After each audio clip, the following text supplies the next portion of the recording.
কোনো জিনিস খাইতে তো 5 মিনিটও লাগে না, আর সেটা জোগাড় করতে 5 ঘন্টাও লেগে যায়। আর আমি এই নছরবান্দা এই পিঠা বানাইতে গিয়ে এত বড় বিপদে পড়বো সেটা আমি কখনো ভাবতেও পারি নাই। বিপদ আসুক আর যাই আসুক, পিঠা খাওয়া কিন্তু ছাড়া যাবে না। যেভাবেই হোক পিঠা আমাকে বানাইতেই হবে। হ্যালো এভরিওয়ান, আসসালামু আলাইকুম। সবাই কেমন আছেন? এই যে ঘুম থেকে উঠে মা মেয়ে দুজন বসে পড়ছিলাম পিঠা বানানোর জন্য।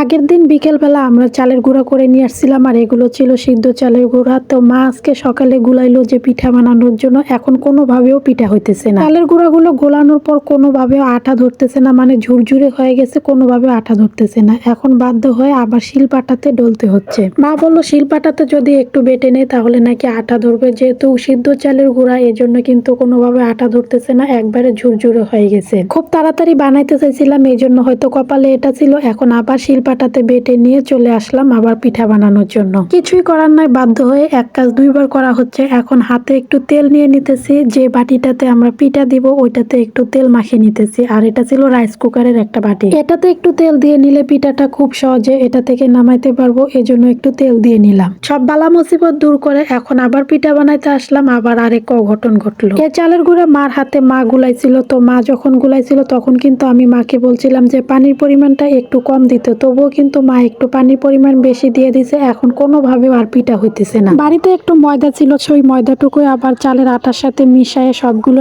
একসাথে ভালো করে মিশিয়ে নিলাম। এখন আটাটা একটু শক্ত শক্ত হয়েছে, কোনো রকম পিঠাটা বানানো যাচ্ছে। যে কোনো জিনিস খাইতে তো খুব তাড়াতাড়ি হয়ে যায়, 5 মিনিটও লাগে না একটা জিনিস খাইতে, আর সেই জিনিসটা জোগাড় করতে 5 ঘন্টা লেগে যায়। যাই হোক, অনেক কষ্ট করে এই পিঠাগুলা বানাইলাম, এই জন্য পিঠাগুলো দেখতেও এতটা বেশি সুন্দর হয়নি। আর এদিকে আমি রাইস কুকারে পানি বসায় দিয়েছিলাম, পানি অনেকটাই গরম হয়ে আসছে। এখন পিঠাগুলা দিয়ে দিলাম। এখানে কিন্তু সবগুলা পিঠা দেওয়া হয়নি, অর্ধেকগুলা পিঠা দিছি আর বাকি অর্ধেক একটু পরে দিব। এখন ঢাকনা দিয়ে ঢেকে দিলাম, আর কোনোভাবে যেন বাষ্প বের না হতে পারে এজন্য ছিদ্রটা বন্ধ করে দিলাম। আমি কিন্তু প্রথম অর্ধেক পিঠা দেওয়ার পর কিছুটা সিদ্ধ হওয়ার পর আমি বাকিগুলা দিয়ে দিছিলাম। এখন চেক করতে আসছি যে পিঠাগুলো হয়েছে কিনা। তো দেখি যে একদমই পারফেক্ট হয়ে গেছে, তবুও একটু চেক করার জন্য আমার মা একটা পিঠা উঠায় নিল। তো একটা পিঠা আমরা উঠায় নিছিলাম। এখন মা মেয়ে দুজনে চেক করে দেখতেছি যে পিঠাটা হয়েছে কিনা। দেখলাম যে সবকিছুই ঠিকঠাক আছে, আমাদের সবগুলা পিঠাই হয়ে গেছে। এখন এটাতে সবগুলা পিঠা ঢেলে নিতেছি। তো মা এখানে সবগুলা পিঠা ঢালতেছেন।